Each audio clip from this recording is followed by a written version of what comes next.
देखिए भाई, बातचीत तो बेनतीजा रही। इतना पॉज के साथ क्यों?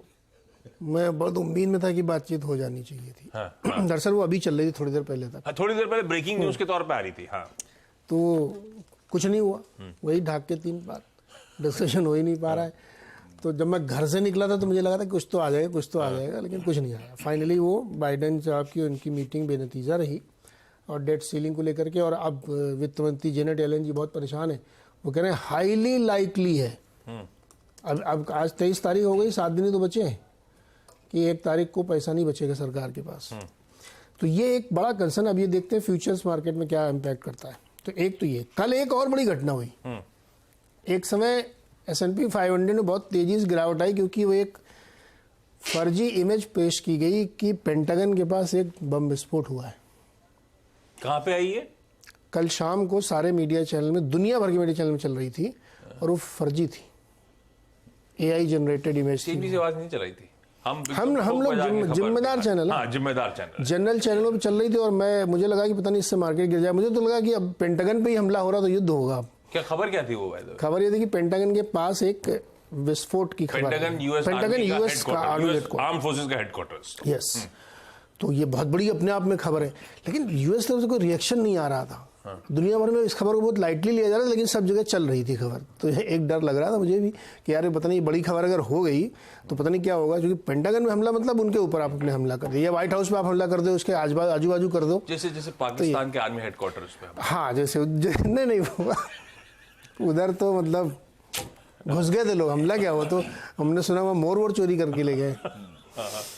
तो उसकी वजह से S&P एक बार तो गिरा एक झटके में, लेकिन जैसे ही पता लगा कि वो खबर सही नहीं थी तो वो रिकवर कर गया। तो एक क्रैक आप चार्ट दिखाइए। हाँ देखिए, ये देखो जो शुरू में दिख रहा है ना आपको, एकदम शुरुआत में 7, 8, 10 लाल रंग के कैंडल बने, ये वही था जहाँ पे एकदम से गिरा वो मार्केट। फिर उसके बाद वो नॉर्मल हो गया, धीरे धीरे ऊपर नीचे ऊपर चलता रहा। आखिरी में फिर ये जो 8-10 लाल कैंडल आपको दिख रहे हैं वो ये थे कि मीटिंग जो होनी थी बाइडेन की और मैकार्टी की, वो शाम को शेड्यूल थी। तो लोगों ने कहा जब शाम को होगी तब देखी जाएगी, तो पोजीशन छोड़ के गए।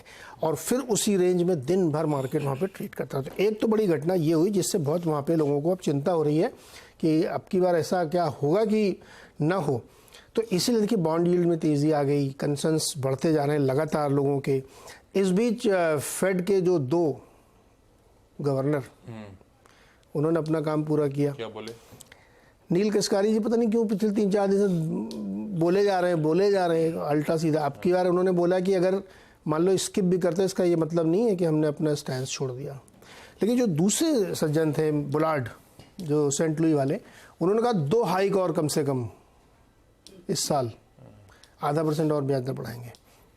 तो इसने भी मूड को थोड़ा सा नीचे किया। तो इसलिए कल आप मार्केट देखिए इवेंट वाइज ऊपर नीचे हो रहा था और मार्केट ने उसी को किया। दूसरा 2 इंपॉर्टेंट चीज़ें, यूएस के 2 बड़े दिग्गज बैंक ऑफ अमेरिका और मॉर्गन स्टैनली के बीच जंग छिड़ गई, बुल एंड बियर। मतलब हम लोग आवाज़ में चूक गए बुल एंड बियर करने से, उधर चालू हो गया बुल एंड बियर।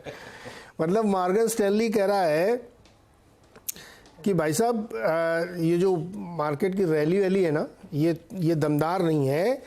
इसको जो है ये नहीं मानना चाहिए कि ये कोई बड़ी बुल्लन की रैली बनने वाली है, सब कुछ नहीं है ये। बैंक ऑफ अमेरिका कह रहा है कि हम तो अब S&P का अपना टारगेट रिवाइज करने वाले हैं ऊपर से की तरफ।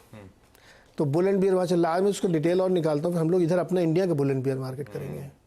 तो एक खबर ये। दूसरा एक फेड का सर्वे आया है, उस सर्वे में ये कहा गया है कि महंगाई के कारण लोगों की बाइंग कैपेसिटी बहुत कम हो रही है। इसमें सर्वे की जरूरत क्या थी? फेड डेटा डिपेंडेंट है। हाँ, सबूत चाहिए उसको। हमारे यहाँ कई लोग सबूत मांगते रहते हैं, बिना सबूत के फेड कुछ करता है नहीं। तो उसने खुद अपने सबूत जुटा लिए हैं।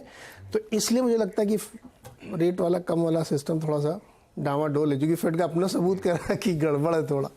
तो ये कुल मिला के खबरें थी। तो लेकिन मार्केट की जो सारी नज़र है वो डेट सीलिंग। हाँ, इस समय तो डेट सीलिंग। कल प्रेसिडेंट जो बाइडेन और हाउस स्पीकर केविन मैकार्टी साहब की मुलाकात हुई। पहुंच गए वो जापान से यूएस, दोनों के बीच में। वो इमेज भी रख दूंगा स्क्रीन पे, जो मीटिंग से इमेज सामने आई थी। तो मैकार्टी साहब दरअसल रिपब्लिकन्स की तरफ से उस डायलॉग को लीड कर रहे हैं। तो डेमोक्रेट्स के साथ उनकी बातचीत चल रही है और दोनों ने एक्नॉलेज करा कि हमारे बीच में सबसे बड़ी दिक्कत वाला पेंच जो फंसा हुआ है, जो मेन स्टिकिंग पॉइंट है, वो जो मैंडेटरी स्पेंडिंग कैप्स का क्वेश्चन है उस पर सहमति नहीं बन पा रही है, पर जाते जाते कह दिया प्रोडक्टिव और प्रोफेशनल मीटिंग थी। तो भाई पता नहीं अटका हुआ अधर्म मामला, डर बढ़ता जा रहा है, डेट पास आ रही है। काला टीका लगाए, काला टीका में लफड़ा है, मैंने वो मूवी देखी थी, बताया था आपको, ये सब नहीं करना है बाहर के बच्चों के साथ। मैं लगा देता हूँ। वो मिसेस चक्रवर्ती वर्सेस कुछ था, नॉर्वे। काला टीका नहीं लगाने का बाहर। कल एक मीटिंग हो रही थी, तो ठीक है, अगली बार फोटो दिखाएंगे तो हम अपना वाला लगा देंगे। जेपी मॉर्गन की इन्वेस्टर डे था। हाँ। तो जेमी डायमंड ने कहा ऐसे मॉर्गन स्टैनली के हेड रिजाइन कर रहे हैं, विद इन ईयर चले जाएंगे सुपर इन्वेशन में। तो किसी ने पूछ लिया आप कब जाएंगे? हाँ। तो बोला कि मैं ऐसा थोड़ी पूरी ज़िंदगी काम करता रहूँगा, लेकिन अभी नहीं जा रहा हूँ मैं, अभी काम करूँगा मैं। फिर उन्होंने गुस्से में आके या पता नहीं चिढ़ के ऐसा बोला कि जो बैंकिंग क्राइसिस ना ये तो सुधर गई, लेकिन जो कमर्शियल रियल एस्टेट वाला ना बबल बन रहा है, सावधान रहो आप। बबल बन रहा है मतलब खूब ज्यादा हॉटअप हो चुका है मार्केट। आपको याद होगा हम लोगों ने आवाज़ ने 1.5 महीने पहले बताया, जेमिनी में तो अब बता रहे हैं कि रीफाइनेंसिंग करनी है वो तो आपको। अपन ने डिटेल में डिस्कस किया। डिटेल में क्या था, 54 पे आपने लिया है, अब वो मेच्योर हो रहा है, तो रीफाइनेंस करेंगे तो आप 5-5.5% पे करेंगे, जो कि बर्दाश्त से बाहर है। तो ये हमने कहा हल्का सा दे दें आपको। भाई साहब ये है